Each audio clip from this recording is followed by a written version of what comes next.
Hello, everyone, and welcome to episode 43 of the Fifth Meeple Board Game Podcast. We're a group of diverse friends who offer our takes on the latest and greatest board games to hit our table. I'm your host, Daniela, the goofy noob, and I'm joined today by the collector. Hey, this is David. The intellectual introvert. Hi, everyone. This is Chris. And the deluxeifier. Hello, it's Pete. Today, we are gearing up for a discussion of two worker placement games with interesting twists. We'll start in the Mayan Empire, growing corn as the gods warn of the prime time to climb the temple in Tzolk'in, the Mayan calendar. Then our ship has finally come in and it's loaded with meeples as we bid on the opportunity to expand our villages in Keyflower. And finally, because we just can't help ourselves, we'll put our crystal skulls together and face them off against each other in our ultimate showdown, the Battle of the Funnest. But before we start grinding this one out, David, what's our topic of discussion for today? We're actually going to do a buy, borrow, or burn today. There we go. But the one that we're going to do, because we have two games today that have really unique mechanics, we are going to do games with unique mechanics kind of that when we grew up. So your categories today are Mousetrap, Operation, and Hungry Hippos. Classic. So out of those three games, which one would you like to buy? Which one are you going to borrow from somebody? And which one are you sending to the burn pile? So I am buying Hungry Hippos. I would play that today. Just the hecticness of that. I don't know what it was, but I have a lot of good memories of that one. It's complete silliness, but also just, everything's quiet and then all of a sudden, wham! It's just full go for like 15 seconds and then you calm down again. The other two, I'd like to just kind of make a big old pile and burn them. Mousetrap. Come on. Mousetrap I used to love when I was young, and then I tried it when I had kids, and it was like, oh my goodness, there's not a whole lot of fun there. And then they came out with a build your own mousetrap, and it was even worse. Oh, geez. I bought that one first, and then Operation. I don't know. I guess I was never really all that good at it, but I would borrow that one just to annoy people around me playing it. So I would buy Hungry Hippos, I would borrow Operation, and I would light up Mousetrap. Okay. How about you, Pete? Well, I'll buy Mousetrap. I do like building things, and that's part of the fun of the game. I don't know that I ever finished it when we played with the boys. I still have the game in my collection, so we'll leave that in my collection. I think I will borrow Hungry Hippos. It's a fun game. I mean, it's how hard you slam that little thing down and grab those little marbles. So that's kind of fun. And Operation, we can just burn that one. The actual skill of not moving, and then when that buzzer goes off, it just freaks me out. So that's where I'm going to stand with Daniela. You got to play that with a steady hand group of person. Yeah. I'm kind of aligned with you. I'm going to buy Mousetrap. I have really good memories of that game playing with my family when we were little. I thought it was super unique, really, really, really beginner game for us, intro game, and just setting it up and how it works all around and you just wanting that cage to come down and it rattles the whole way down. Just, I don't know, something about it is very nostalgic to me.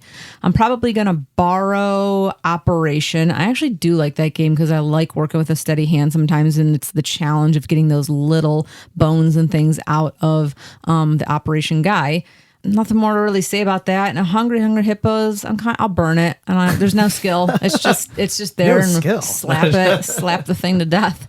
But it's not horrible. But it's on the burn pile, unfortunately. What about you, David? Yeah, I mean, growing up as, a Chinese kid, I think my parents were hoping that I'd be better at Operation than I was. So, to me, I just have bad memories of that game because I was never really good at it. So I'm going to burn that one. And then I think I'll borrow Mousetrap. I've always had kind of good memories with that one. Just trying to get the cheese and building all the traps. That's fun. But Hungry Hippos is the one that I have the best memories of. I'd probably buy that one. I just remember me and my brother and my sister all going crazy, just jamming those buttons, seeing who can get the most marbles, and then bragging that you actually had skill at the game. That's something that you have to do after you beat people. So It's a good time. I'd like to see Pete bling all of these out with real cheese for the Mousetrap. Oh, yeah. You don't play with marble. real cheese? Oh, wait, maybe not. Kind of stinky. We should bring Hungry Hippos here. That'd be a funny game to play. Anyways. Do you have an expansion for a fifth person? Oh, yeah. We could start a new Sorry, game. Dave. That's the Perfect. Kickstarter. Yeah, the Kickstarter. Yeah. Yeah. We'll just combine them all together, Operation Mousetrap. When are they deluxifying all these childhood games? That's really where it's at. Perfect. All right. Thanks, David. So those are our opinions on the buy, borrow, burn. But we'd love to know what all of you guys have to say out there. Let us know by sending us an email at thefifthmeeple@gmail.com, following us on our social media or our BGG Guild, and or check us out on our website at thefifthmeeple.com. In addition to subscribing to our show, one of the best ways to help us grow is to leave us a review on Apple Podcasts or wherever you happen to listen. And if you do, we just might read it on a future episode. We've had really fun doing that lately here. So please leave us some comments and engage with us. Well, guys, I think I hear some rustling over there in the jungle, so let's get into our discussion on Tzolk'in.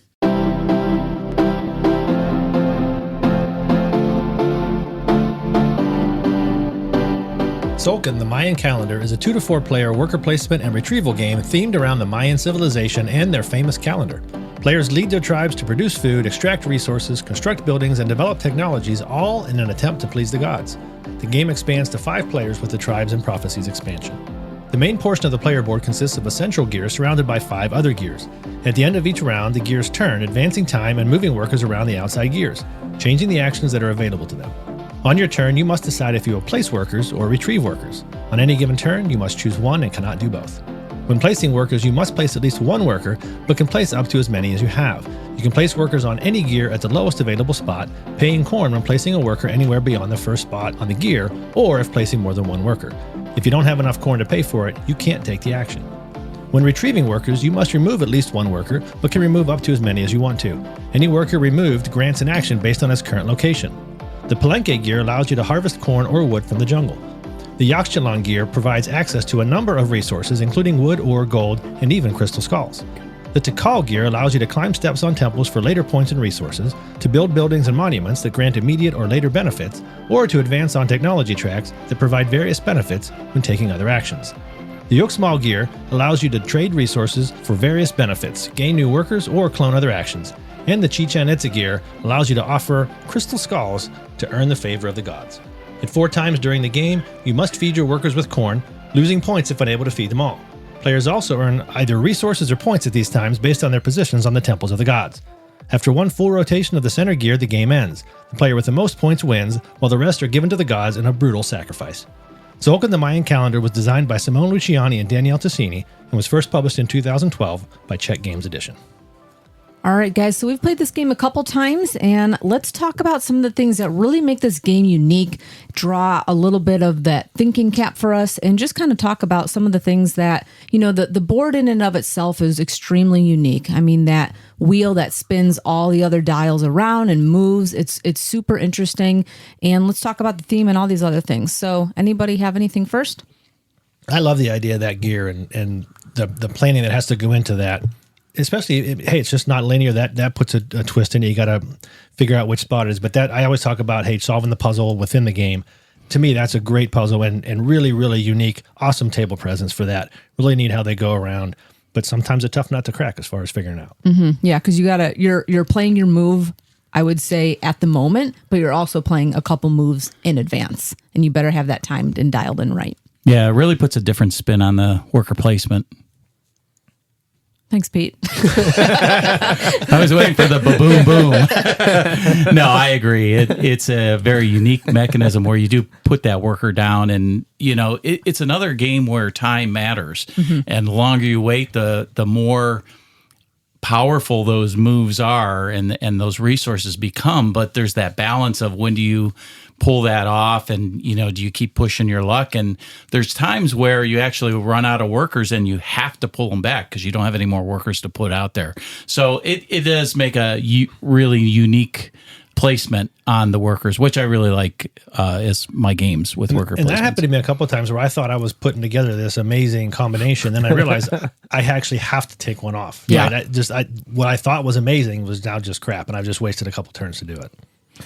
Yeah, I mean, I think it does a really good time of actually making time an actual element with those gears, kind of that when they spin. You know, I think a lot of times in games we don't actually think of time passing, but this game I thought did a really good job of showing that in like a physical form. You know, the longer you keep somebody there, the better rewards you get over time, and watching them kind of spin further and further away to try to get those rewards, which was a cool thing to see. It just, I couldn't get my guy far enough up there, so that's just kind of me.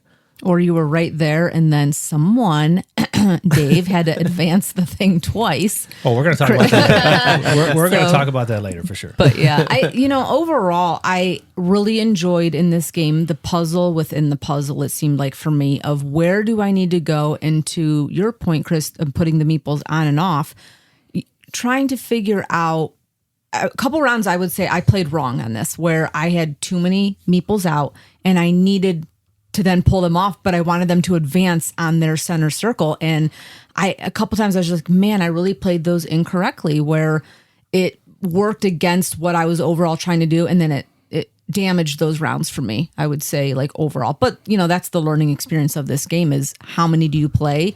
Do I go and try and get another meeple to come out so I don't have that issue again? So there's a lot of really interesting things in this game, I think, to discover. Yeah, and if you haven't played it, it might not sound that difficult to figure out how to get your workers where you want them to be, but you can't place your worker. Obviously, it's worker placement. You can't place it where somebody else is, and so it's finding the right time to do that, or finding the best combination with what's available to you to still make it work out. Again, that's how most games are, but thinking through the dials turning and all that, to me, is just a great twist. Yeah, a lot of worker placement games really want you to expand your workers, get more workers. And this is one where you may not necessarily want to have a lot of workers because it costs you, feeding those guys at the end of that season, or the 4 times in the game. And that can matter because that'll set you back if you can't feed them.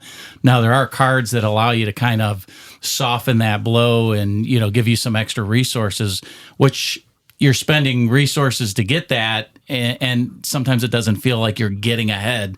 So you're just trying to, it's like swimming and just trying to stay afloat. You get more workers, but you got to feed more workers, and what you were hoping to use all those extra resources for, you spent them already. So it's something else to keep in mind when you're playing the game, because usually I try to find different ways to get more resources and more actions. Yeah, I hear what you're saying, Pete. I think this game, definitely there is something to be said about, do you actually want to gain more workers? I mean, in most games, the more workers you gain, the more actions you can take.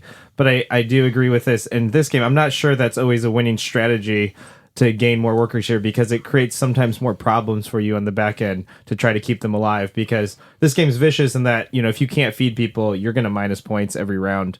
And it's just continuing. But what did you guys think about when we play this game? Did you guys feel like you could dive into like one thing fully, or did you guys always feel like you were doing little bits of this and this and this? Because when I look back at our scores when we played this, I scored like dead last by like over 20 points. And so, obviously I don't know how to play this game well, but, my strategy of always kind of, going after a couple things hard didn't really work in any of the plays that we did.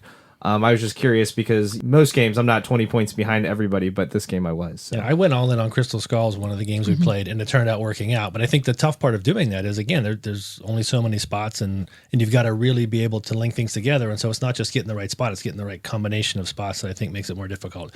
But I went all in on Crystal Skulls at one time because of the starter card that I had that gave me a Crystal Skull right off the bat. That turned out to work out for me. I'm thinking the other time that we played it more recently, whatever I was trying to do did not work out. And again, we were still learning the game at that point, but whatever I was doing wasn't working. Yeah, I was focused the first time we played on the Crystal Skulls because I was reading about the game and just the points in that. And I went really high. I think I got the last high, settlement place for that.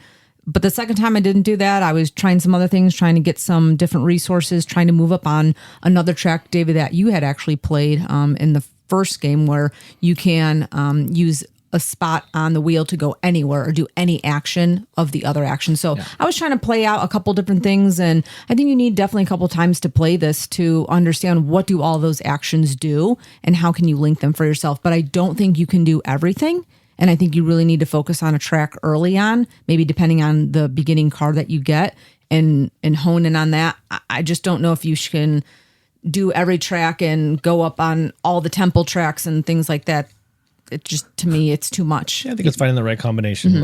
Again, most games are like that in some way, shape, or form. But I was talking about the Crystal Skull thing. I think there was also a monument in that game that gave you a certain amount of points for every Crystal Skull that's out there. And it was like one of the last couple of turns I managed to get that, which pushed me over. But again, like a lot of cases, look, what do you get? And if you don't get it, you better be ready to shift right off the bat. And if you go all in on one thing and you don't get it, you don't get the key piece, then you're host. Yeah, I think skulls are a good way to go for points. I know when we played the first time, Dave went really hard on skulls, and he did really well. I think that's an important aspect of it. all the other wheels are giving you resources to get those points. But I really think skulls are at least a key part of the game, because I didn't go up that track very much, and I didn't do very well either, David. I was going to say there's skulls in this game. Maybe that's why I lost. Excellent. Perfect. I'll also say that theme-wise, I mean, when we get to the Battle of the Funnest, we'll talk about theme a little more, but I've mentioned before on the show that I like archaeology or any of that kind of thing. I like to dive into ancient civilizations, and so when you get a game like this that is a solid game but has a theme in that realm, I can appreciate it. All right, what are some things in this game, you guys, that maybe frustrated us, or maybe that just did not work out to how we thought? Maybe either the rules were a little bit hazy on, or some things that you really need to kind of suss out? Well, I think thematically feeding the workers is important. That's part of that whole genre of, ancient times and feeding your workers. Make sure you have that. But I think this game just took a little bit too much enjoyment away from me on that, because I had to be so focused in trying to feed those people. And I think there was a lot of other activities that I think would have been more fun, and just keeping my eye on the ball and making sure that, well, as I said, you buy a card so it's less daunting, or you don't get hit as hard, and trying to feed those people. And it was taking me away from maybe doing something more fun, like going up the tracks or trying to get skulls. That's probably about the biggest pick that I would have on the game. Just a little too much with having to feed the workers. Yeah, I'm having Agricola war flashbacks right now. It's definitely tight, but then there's a building or two you can buy that you don't have to feed your workers, or I think there was a starting tile that helps you out there. And if you happen to get those, all of a sudden, you don't have to worry as much about that anymore. You can get more workers. That's a really huge swing when you get one of those benefits. And so it's not even always even. It's a matter of who can get one of those first. Yeah. I mean, to me, I think that, normally I like games that are really tight. I would say this game is super tight, at least the plays that I've played. If you go down certain paths, I want to say, like, it's a trap. It's a trap, because by the time you realize it's a trap, you're over halfway through the game, and there's no way really to get back to even footing. So I think this is a game where you go down different paths, but if you don't go down them the right way, or when the Era 2 cards, or I don't even know what they're called, but the round 2 cards, they come out halfway through, we replace all the 1 cards and we flip over the round 2 cards. If those cards aren't great off the flop, kind of like in Hold'em, I feel that sometimes it's really good, and sometimes you look at them and you're like, oh man, that doesn't fit anything that I've done in the first 2 rounds of the game to see if those cards actually have hit my strategy. And sometimes it'll hit for you and sometimes it won't, but when I feel like it doesn't, it's pretty disappointing, because you just spent the first half of the game, and now there's not a lot of ways to recover from that. So at least that's my experience so far. I think we've talked about how tight the game is, and when you're relying on something like that, and it doesn't work out, then again, your host, yet again. Speaking of tightness and things that didn't work out, I can't hold it any longer. You talked about it earlier. So this is a super tough game, and you're timing everything out. And the first game we play, we've got 6 turns left, and I've got everything mapped out in my mind for what's going to happen in 6 turns. And if I only had 5 turns, it wouldn't work. And I get 3 turns away from it. And Dave's like, "Oh, okay, well, sure, I'll take the option to advance this thing too." And I'm thinking, I'm sorry, it's a stupid rule for this kind of game. I understand that, hey, maybe it's fun as a take that. I don't need to take that in here. I don't understand. Well, I guess it's okay, some sort of time thing with the Mayans, but for a game like this, I just don't like this mechanism where you basically shorten the game by 1 turn. And you advance things potentially past where people are trying to get. But for me, it was that 1 less turn that just destroyed that game for me. It's like, okay, I just played 2 hours so that someone can I'll just advance the gears 1 extra time. And all of a sudden, it's 2 years down the drain. I'm sorry, 2 hours. It felt like 2 years when it was done. I think for like the mystic of how this game is, and that mysticism of that time, it would have been interesting if you could move it the opposite way too. Like go back a year or something. I think overall, one of the things that kind of frustrated me when we were playing, I think the icons on the board are relatively easy to look at and understand. We did flip through a little bit in the board. However, I felt that the temple track was furthest away from me, as well as that middle board where you're going up on another track to try and do more on a turn where you gather more resources. And then the monuments and other things that you could buy were at the very bottom of the board. I remember looking just right in front of me, and like the corn and the wood was right in front of me a lot of the time. And I was really focused on just what was right in front of me. I wish that track in the center on the far was a little bit, I don't know, stood out a little bit more. I don't feel I did as well on that track to try and get the resources that I needed. And I know it sounds really convoluted and hard to understand right now, but it's just, there's something about the board that is really interesting with the timing and the wheel and the gears that move. But then there's something in my mind, out of sight, out of mind, out of placement, that I don't know. Something just didn't pull me over there. The gears take up a lot of room. If you're on the wrong side of the table, it's tough to see half of what's really important. Yeah. And it was upside down, and that's fine. It's just a matter of like where you're sitting and stuff. And the guys would have moved the board around for me, no problem. But it was, I don't know, it's just something over there. No, Chris wouldn't have. All right, shut up.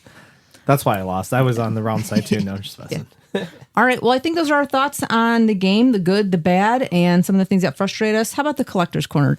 Yeah, so for this game, Tzolk'in, right now, you can go on Amazon. This game is available. It's on Amazon for $59.99, so you can buy it for $60. Used market on BGG and other sites, you can find it somewhere around $35 to $45, so it's still holding its value pretty decently. We did play with the Tribes and Prophecy expansion, so we could play up to 5 players on this. I'm not sure I would recommend playing with 5 players, but you can do it. And on Amazon, if you want to buy the expansion, it is available for $30. And again, you can buy it used on BGG for around $20 to $25. I would say your best bet if you want this game and you want the Tribes and Prophecies, which helps not only add another player, but it also mixes up player powers that you can get. You can be different tribes, be asymmetric from each other. If somebody's selling this because it's just not for them, I want to say you can find a copy probably with that expansion somewhere between $40 and $50 all in together. I know I got my copy with both of them together new for $40. So you can negotiate good deals if you're looking for this. All right. Well, let's go around the table. Let's talk about just some final thoughts. Maybe if somebody is getting into this game, some either a tip or a trick that you like, or anything that would really help our listeners get into it. Yeah, I'll start. I would play this game probably anytime somebody asked me to, if you house rule and say, okay, you can't do the extra advancement on that gear. I mean, if that rule stays in, I don't want to play this again. Yeah. I don't want to play it again. Yeah, I enjoy the game. It's a different kind of game with that worker placement and that time track, which is unique. I think I'd play it if somebody had the game out and, we're looking for players. As far as, maybe I'll say blinging it out, I know I've seen a lot of people take the board and kind of do like a light painting on it to actually bring out some of those characters, because the board is really pretty, but it's all one solid bland color. Mm-hmm. So that would be one thing I would do. The other thing that correct me if I'm wrong here, but I think the food was actually wood chits, where I think I'd probably prefer to have, maybe some corn. Yeah, I think they need to be chits in order to put on the board, but you could trade those in for. I mean, you could bling all those out. It's cubes and and chits. There's a lot I think there's some things that you could do if you really enjoy the game, and I'd dig into that a little bit more. I didn't dive into it too much myself, but I think I would bring out or highlight that board a little bit, because I think that would really make that table presence really jump out. Mm-hmm. Yeah, I think what Pete's talking about painting are those gears, because those gears make it really beige. So for me, I think that you should always go after crystal skulls. I don't know. I haven't played it very much, but it seems like if you don't go after them at all, it's very hard to win this game. Because I don't think I ever went after them both games. I was trying out different paths, and it is what it is. Yeah, overall, I don't think this game is overtly hard. I do believe that I've played this game at 4 and at 5. I think the 4 is interesting. I'd love to try it at 3. To me, that might be the sweet spot for this game, for as long as it is and as thinky as it is. 5 seemed to get a little crowded. It seemed a little. I remember being like, oh come on, I got to do my turn, and then everybody filled in the spot that I wanted. But I think this is a really fun game. I enjoyed it. I'd like to try some of the different routes and technology and the different gears to go up on. It's just, I think there's a lot to discover still, and with some of the expansions. I'm open to it. I would go sit and play this again. You know what, guys? I think I can see the ships arriving on the horizon. So let's head to the shore to greet the Keyflower.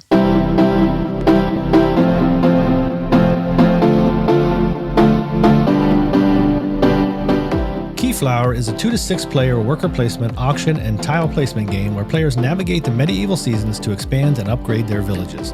After each season, new workers arrive to contribute to the effort until winter arrives and the best village is determined. Each player starts the game with a home hex tile and a total of 8 red, yellow, and blue meeples drawn randomly from a bag and kept behind a screen. At the start of a season, 6 to 10 village tiles are placed on the table. On your turn, you may choose to place one or more of your meeples on one of these tiles to take the action shown. If meeples already exist at that tile, the color of the meeples that you place there must match what is already there, and you must place more than the last amount placed there. Additionally, there can never be more than 6 meeples on any tile. You may also place meeples on tiles in your own or someone else's village to take those actions as well. Alternatively, you can place meeples from your supply along the edge of one of this season's tiles, effectively bidding for ownership. Again, you must match the color of any meeples already there. There is no limit to how high you may bid, but you must exceed any existing bid at that tile. If someone outbids you, you can later move those meeples to bid on another tile if desired. If you pass, you can still take actions if anyone else at the table does so. However, once all players pass in order, the round ends. Each tile from that season is then given to the winning bidder to place in their village. Losing bids are returned to the bidder, but any meeples on top of a tile are given to the tile's new owner. Players also take ownership of any meeples that were placed on tiles in their village that season. Players then choose from a series of boat tiles containing meeples and tool tiles that go into their personal stash for the next round.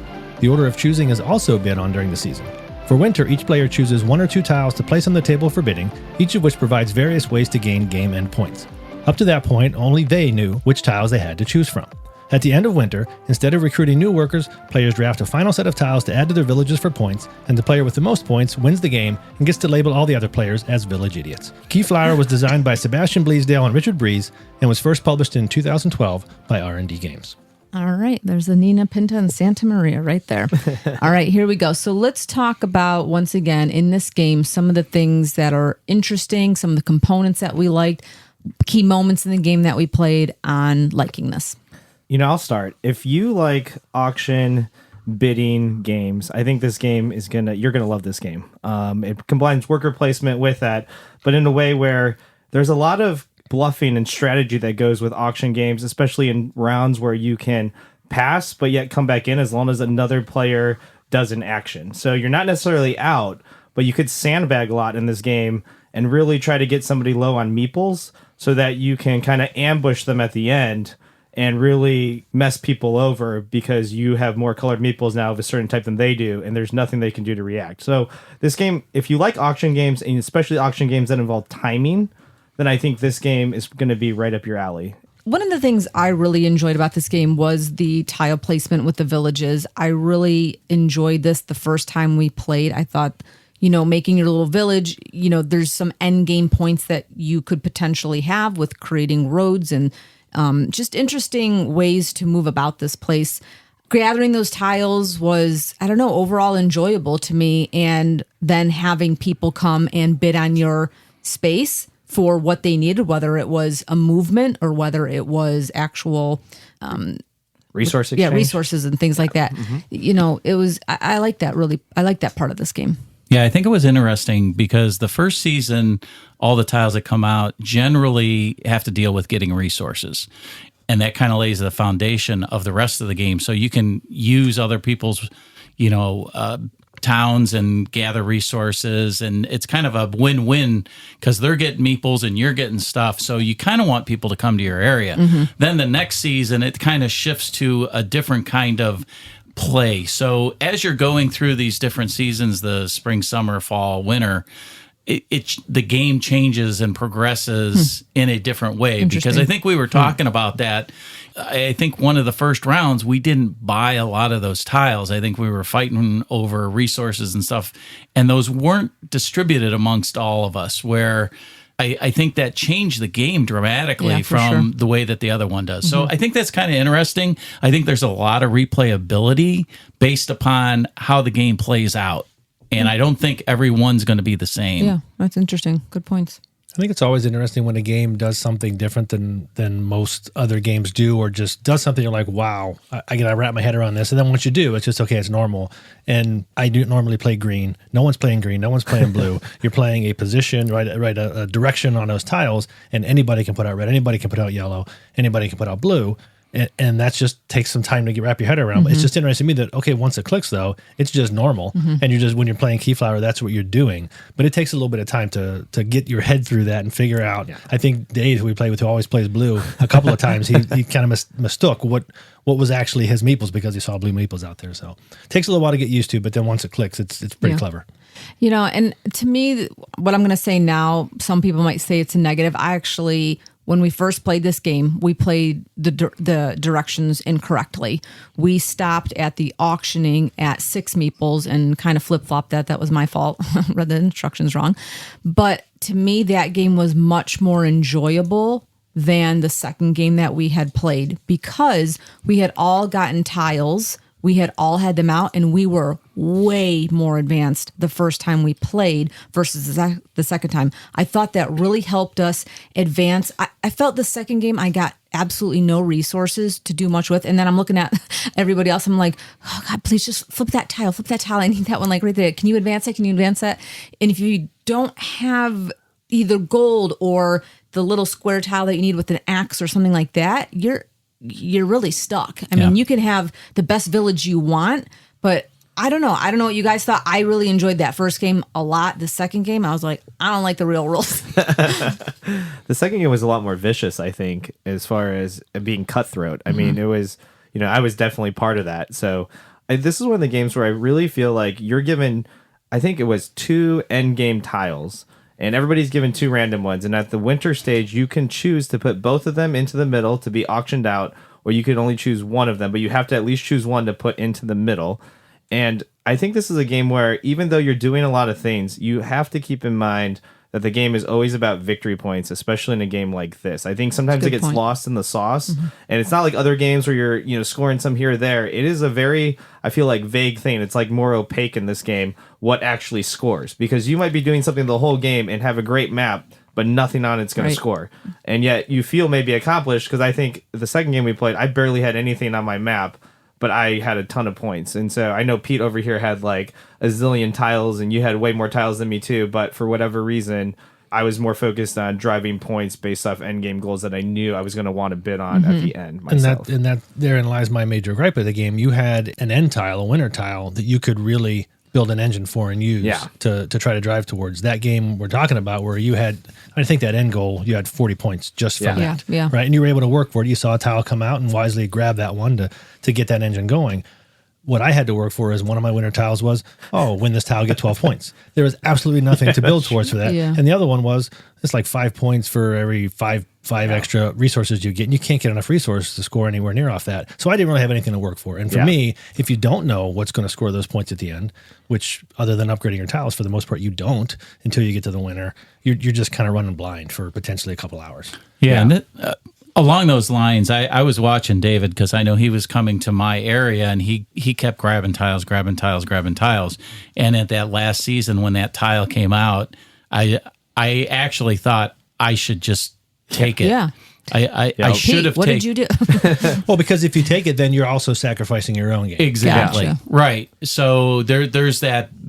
Again, you're trying to watch what other people are doing, and it does get revealed at the end. But if you've been paying attention along those lines on who has what, it can make a difference. And I think in that part of the game, sometimes those end game scoring bonuses, I think, can be overpowered. I get why they're there, because sometimes you just need that push to get over the top and, get that advantage. I think in that game, though, when I looked at it, I rescored mine, and I think I missed like 2 points or whatever, which would have put me a little bit closer to what David had. And again, if I would have tried to take that from him, I would have definitely put him way behind. But if he didn't get that tile, he would have been in last place potentially. He had 40 points for that thing. Right. Pete, you have to take one for the rest of us. Next time I will. But let's keep going with this. I think we've kind of we've rolled right into some of the things that are a little bit frustrating. But along with the winter tiles too, that was a little bit frustrating, because you could be working towards a whole game, and if you're not getting the right tile at the end, I understand it's an auction game. You got to play it right. You got to have the right meeples to do that. But your game could be totally blown away if you're not getting a good tile. And to Chris's point, I think I had one too, and I was like, I got like 15 points, did nothing like next to what David was scoring. But live and learn. I mean, I just feel like the decision space on what color meeple to play on a tile, because you're basically setting the tone for that tile and how it's going to be auctioned, even bid on, because somebody's setting a color. I think it's a really hard decision to actually make, especially in the game when you play it. I love the toughness of the decision because everything's so valuable. You might be like, I want that space, but I also want to make sure that we're going to bid blue over here because I have a lot of blue meeples and I really want that one, but I don't really want to tell people I'm signaling for that. But then along comes Chris and he puts a green meeple and you look at your player shield and you're like, I have no green meeples. So now my whole strategy for that runs out of the game. So I like the decision making, at least for me, up front, because it's so crunchy. It's like, I feel like, what am I going to do? What are other people going to do? Is somebody going to sabotage me and put yellow out there and I only have one yellow, and I really need it to be a blue one, but I really want to go over and take this action. I just think there's a lot that goes into how you set yourself up, not only to get those resources on that tile, but then if you do it with a blue meeple on that tile, you're setting up for people to bid now blue meeples on that same exact tile. So I think there's a lot that always kind of goes into it. And then the random draw from the bag is always fun to watch people's reaction when they're drawing meeples out of the bag and being like, and they're cursing because they can't get the right meeple color. I think one of the other things that is a little challenging with this game as it's laid out on the table, you need a lot of space to play this game. And the wider it is, the more broadcast that it gets, it's harder to, play that game, but then to see who has what scoring things and where you can get tiles from and all these other things that you need to play the game. And I don't know, to me, I didn't like the spread out view of it all. I don't know. It takes up a lot of space. Yeah, it takes up a lot of space. And then you got this little chintzy house thing that you're building behind, and then we're all knocking it over. Like, that's all my meeples. Can a game make a good player screen? I know, that. And then, you stole my thunder there. I was going to say that. Okay, well, keep build onto that. Build onto that, David. Keep going. No, that player screen's terrible. I'm sorry. But even putting it together was terrible. So, and it's really important that you be able to keep that hidden. And, exactly. And you can barely get anything in there, let alone get your fingers in there to try to pull something out. And if you're sitting two people on a side, you got to really angle to the side, and then you got to make sure you're lined up on the tiles correctly, so you're placing your meeples correctly. It'd be better, I think, in a round table. Yeah. Something like that. Square table, toss it.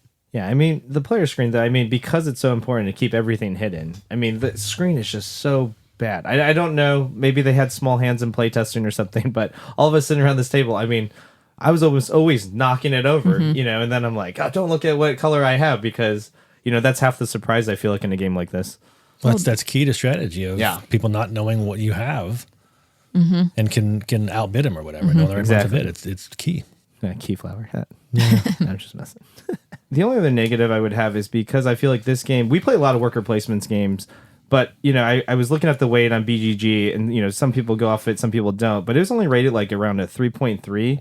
And personally, I just feel, because of what Daniela had just said and stuff, there's a lot of information going on, and it's really confusing. It's not like a normal worker placement game, because when you're placing it, you're at like, oh, I'm on this angle on this board. And so I think there is a lot of information that you always have to be retaining in your head, and then trying to memorize maybe what kind of Chris meeples, what Pete has meeple-wise, color-wise. I just think there's a lot going on to keep in your head. To me, I think the weight should actually be higher than 3.3. There's nothing necessarily inherently hard about the mechanics, but how they all come together, and it being like a game where you might know worker placement, but I don't know if I'd show somebody this unless they know a lot of worker placement and can, grasp a lot of things in hand. Because I think this could be AP prone for somebody that is just like, I have no clue how to do this. I think you have to have a lot of experience with both auction and worker placement to come to a game like this, or else I think that player at the table could be really far behind and just not having a good time at all. Yeah, I'll tell you one other reason why the weight should be higher, because if there's a rule you don't understand and you have to look it up in that rule book, good luck. Yeah. That rule book is terrible. It's terrible. Not only because, it's different languages, great, being American centric, and English isn't first, but that's okay.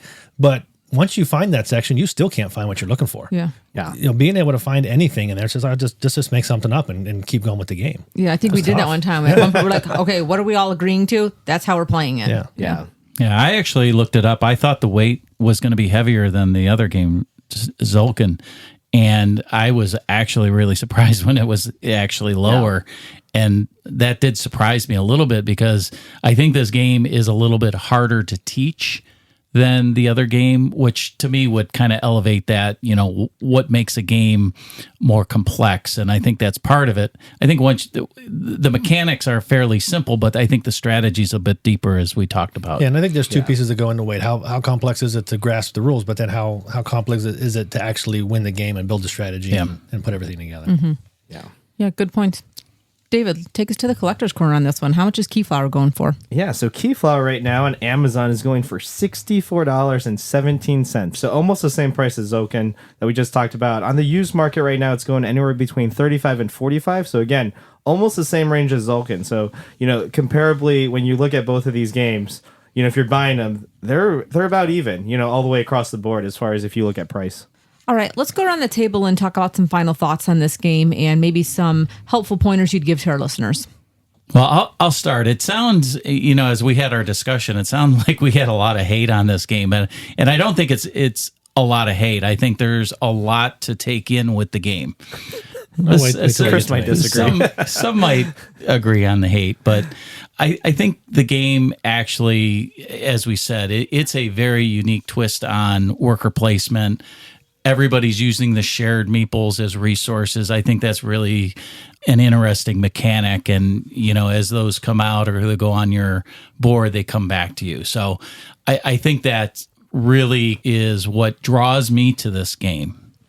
David? I really like this game in the fact that there's a lot of agency. It's almost sandbox. I want to call it like a sandbox worker placement game because there's just so many things you can do, and there's really no rules onto how it happens. So it's like, hey, if you want to make this color yellow, go ahead and make it yellow. But now all of us are going to have to follow you into that yellow stupid world that you have there.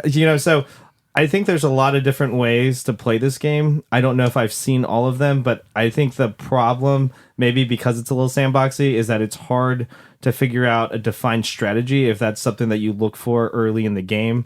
And I also think that it can be a little mean. By a little mean, I mean a lot of mean, especially if you ambush players and you just play a lot of poker, other stuff like that. I mean, I love doing that, but I think you could be really cruel in this game as well. And I think that leads into my tip and trick is to know that about this game. I think if you know that in advance about this game, know that it's a little more cutthroat and play those actions. Pete, next time you will play when you see that option out there to take that from David, to buy that up. And there's points of this game that I do believe it is heavier, as we have all been stating, than Tzolk'in as we played it.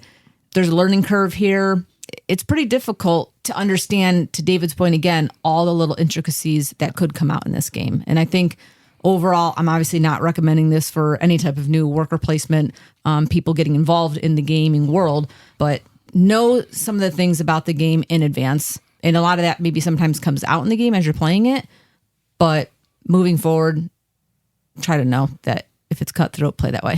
Yeah. I mean, you have to have a poker face, I feel like, in this game, because sometimes you're passing and you're like, if everybody passes, I might be host this round, but you're banking on maybe at least one other player being like, I can't pass, I have to play, I have to put something out there. So you're like, okay, good, that's what I was banking on. So I think there's a lot of intricacies like that, but I do think that if you do have a poker face, if you can misdirect a little bit, this game is a little bit for you too. That's why I always look at Pete's eyes. Where's Pete looking? I need to go there. I tell you, I don't look at the board anymore. How about you, Chris? Yeah, for me, we talked about viticulture several episodes ago, and it's a top 100 game that half the table just didn't like, right? This is a top 150 game. It's ranked 122 on BGG, and this is my viticulture. I did not like it. You covered some of the points, David. I felt like I'm playing 3/4 of the game, again, depending on whether I have a winter tile or not. But for the most part, I'm playing, guessing, hoping, a little bit lost, and I don't find a lot of fun in that. And then if winter comes out and you say, okay, I got a path or I don't, I would just 100 times out of 100 probably Keyflowers on one table, something else on another table. I'm probably walking to the other table. Don't you tell me how you really feel. Yeah. I want to like it. There's a lot of clever things in here, and I think the mechanisms could be fun. And if I feel like if there was just more guidance for me that as I'm playing, what I'm playing towards, as opposed to, again, I'm just kind of feeling my way through it, and 2 hours later, it either worked out or it didn't. I just feel like out of control. That's a very fair point. Yeah, and that's why I like the limitation on the first game we played. I thought we did much more in that game. I felt way more accomplished, and I don't know. I don't like the right way to play it in this one. Fair enough. Well, guys, this ship is about to sail, so it's probably a good time to head over to today's Battle of the Funnest.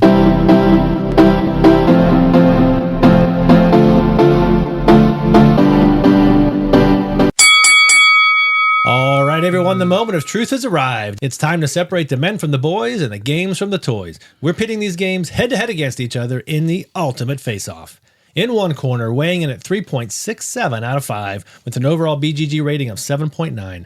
Having potential unlimited, like an ancient pyramid, sacrificed and reborn using cardboard and corn, standing tall over them all like a crystal skull, the Mayan monarch, the treasure of Tenochtitlan. Let's shift this into high gear. Tzolk'in, the Mayan calendar. In the other corner, weighing in at 3.33 out of 5 with an overall BGG rating of 7.7. A beautiful thing like a village in the spring, pounding out points like a drummer in the summer, buying tiles for miles and having a ball in the fall, earning gold like a bold sprinter in the winter, whatever floats your boat, Keyflower. And now, let's see which game has the key to victory in our Battle of the Funnest Showdown. All right, guys, you know how this works. We're going to evaluate these games head-to-head, 5 different categories: theme and production, mechanisms, value for your time, replayability, and the fun factor. The game that gets the most votes wins each category, and the game that wins the most categories takes the prize in our Battle of the Funnest. So let's get the gears turning with theme and production. Daniela. All right, theme and production, even though it's not really pretty on the table because of the drabness and the blandness of it, I do think a little bit of paint would go a long way. I'm going to go with Tzolk'in. I really think the production of that wheel is one of the more intriguing things I've seen in a game in a while, and I'm here for that. David. Yeah, I'm going to have to back this one up. I think Keyflower does a good job of using a lot of colorful meeples, but I think that the overall theme and it coming together with Tzolk'in, I actually feel like time is passing when those wheels turn. And again, the wheels, are what draw you in. I don't know another game that really does that. So I'm going to go with that on this one for theme and production. I'm going to send it over to Pete. Yeah, I agree. Theme and production, this one's pretty easy for me. I think Tzolk'in really does it. The gears are fantastic. The Keyflower, I enjoyed the game, but the theme really didn't pull me through, and the production was lackluster at best. Chris, what do you think? Yeah, it's going to be a clean sweep. Tzolk'in for me as well. I don't know what the theme of Keyflower is. I mentioned that a little bit earlier if I don't just had to cut that out. Yeah, but okay. It's the Mayflower, right? I don't know what it is. That's the problem. I don't know what it is. Production's not all that amazing on Keyflower either. It's meeples and cardboard. The screens stink. Tzolk'in, Tzolk'in's kind of a mix. I like the theme. Production-wise, the gears are excellent. The crystal skulls are excellent, and then you got cubes and chits, right? And so, similar to what we talked about Lost Ruins of Arnak, where you got a couple really nice pieces, and then everything else is just kind of standard. Tzolk'in does that too, but it still blows Keyflower away for me. Tzolk'in's going to take it for me, which means 4-0. Tzolk'in wins theme and production. We'll go on to mechanisms. David. Yeah, so for me, I think they both bring some really unique mechanisms. That's why we paired them up against each other.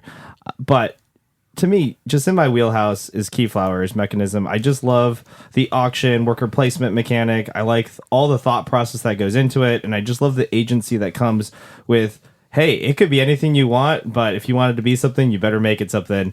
I just love the mechanic. I think they took the mechanics and made them very free-flowing, very sandboxy, and I was surprised to see how much leverage the players had over making the game what it is when you actually go through it. So I don't feel like the game keeps you back at all. It's more the players and how they flow to keep you back.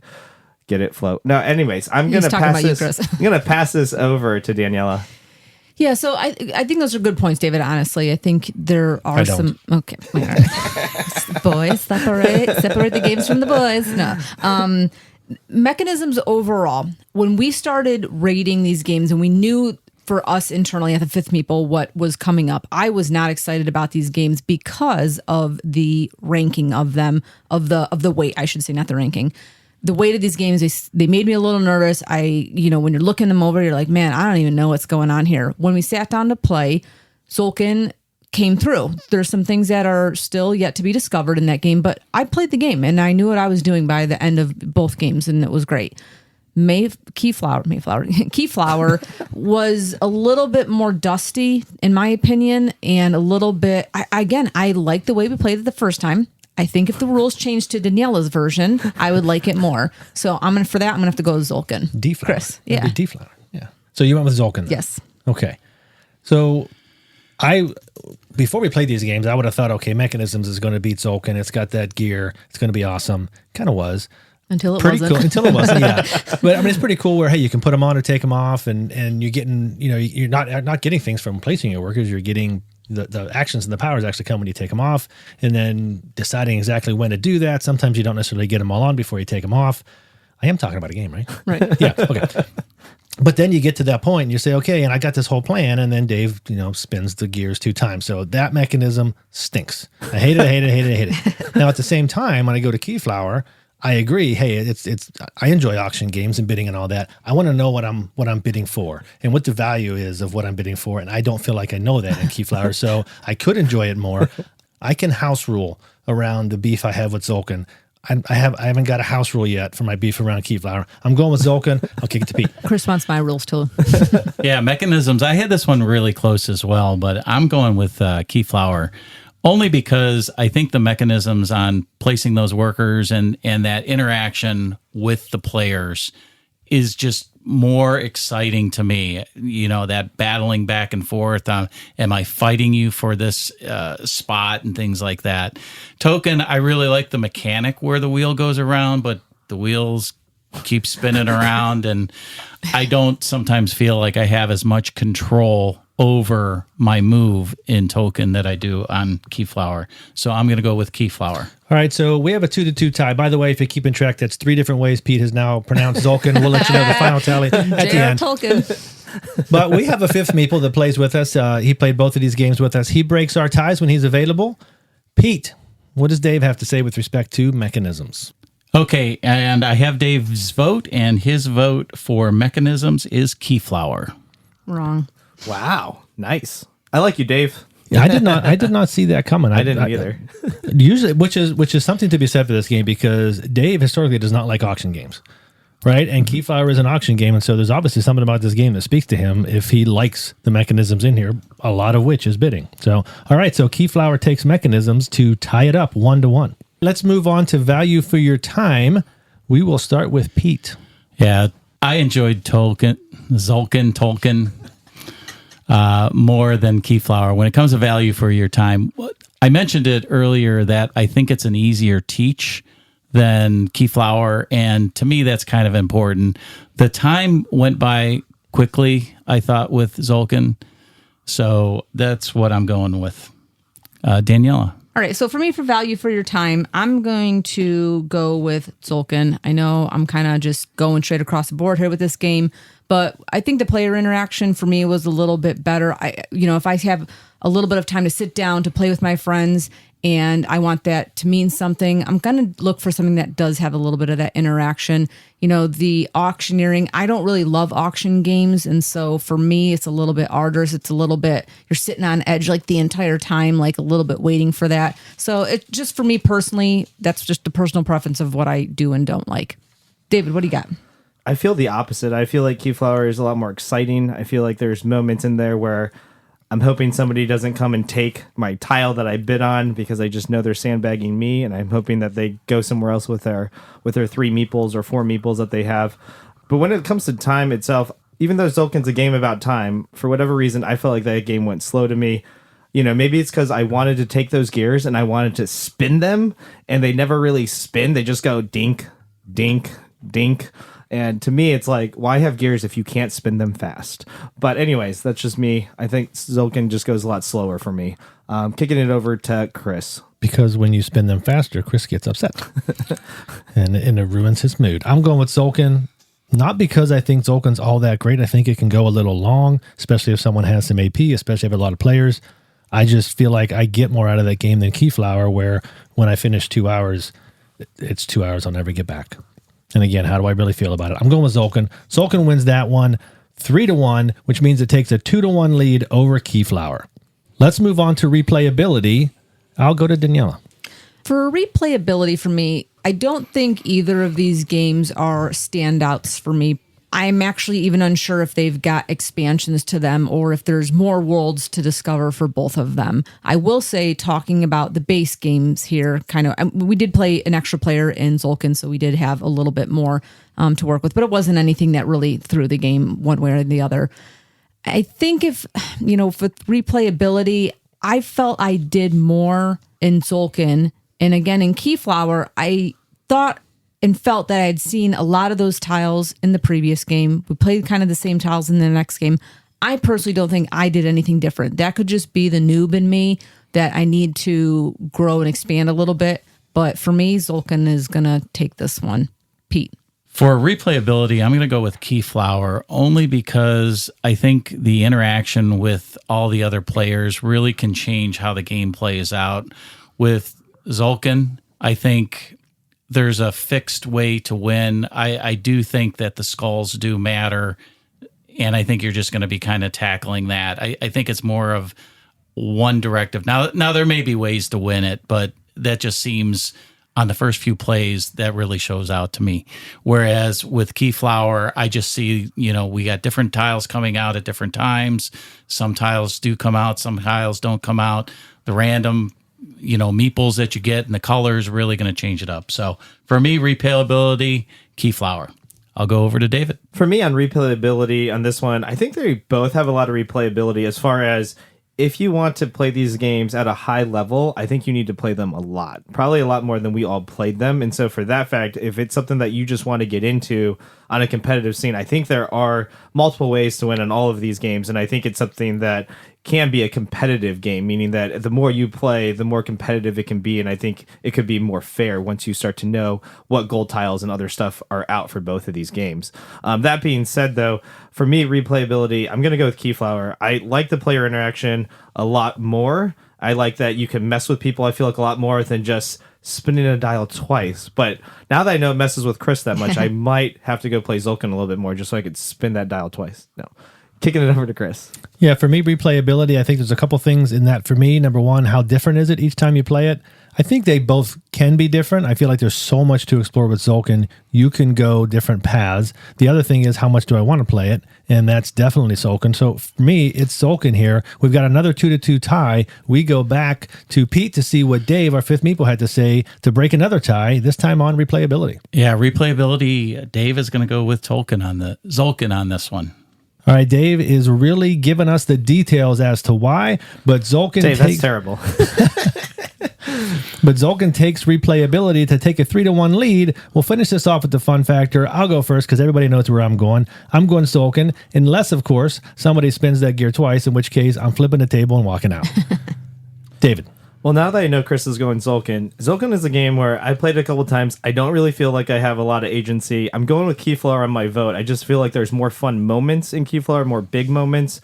And if Chris wants to buy my copy off of me, I'm probably going to sell it soon. So just putting that out there. Anyways, moving over to Daniela. Which one are you selling? Tzolk'in. Oh, all right. Well, I'm not buying it either, but even though I like it better than the other one, and it's interesting how everybody comes to the table and has a different opinion on their fun and the fun factor and all these different factors. So I think it's really interesting because, to David's point, I think the complete opposite on Tzolk'in with this, because when we're all playing this game, we're a little tense, we're trying to buy stuff, we're kind of talking and kibitzing, I don't know, it feels a little bit more communal in that sense.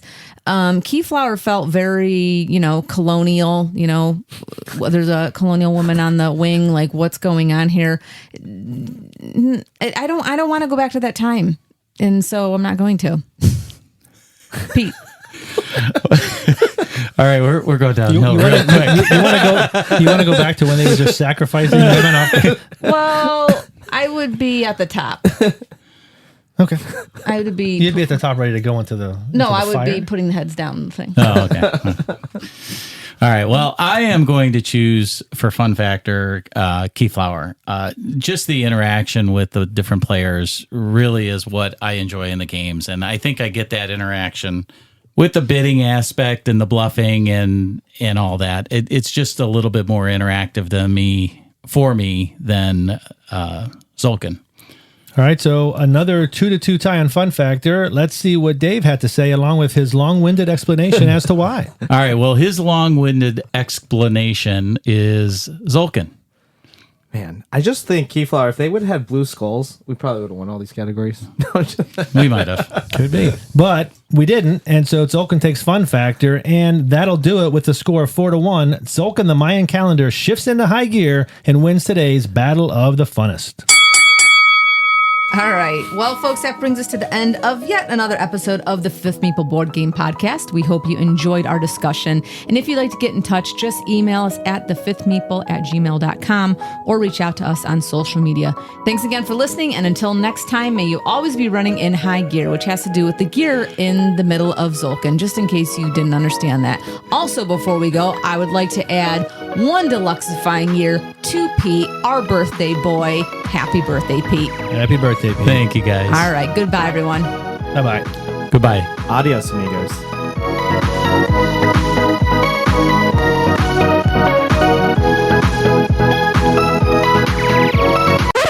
The bloopers are going to be long on this one. All right, well, let's take it over to the collectors. No, we're doing the Sykes. Sorry, the keys on the flower. Oh my gosh, Keyflower. What am I talking about? No, the different. Try to be cute. Nice try. Fail. This game. Okay, I'm leaving. Shelf's falling. That's it. If you know that game, easy for me to say. In the other corner, weighing in at 3.33 out of 5 with an overall BGG rating of 0.1. I'm sorry, that was my rating. No. With an overall. Hey, you try coming up with a theme. No, listen. There's like no theme. I don't know what I'm saying. I don't know. You know what Keyflower needs is like witches, like in that era. Like there you go, like the some Salem. kind of witches expansion. Yeah, Salem yeah. expansion. I like it. You never think any of my things make sense. No, it was just that. It was one. Okay. No.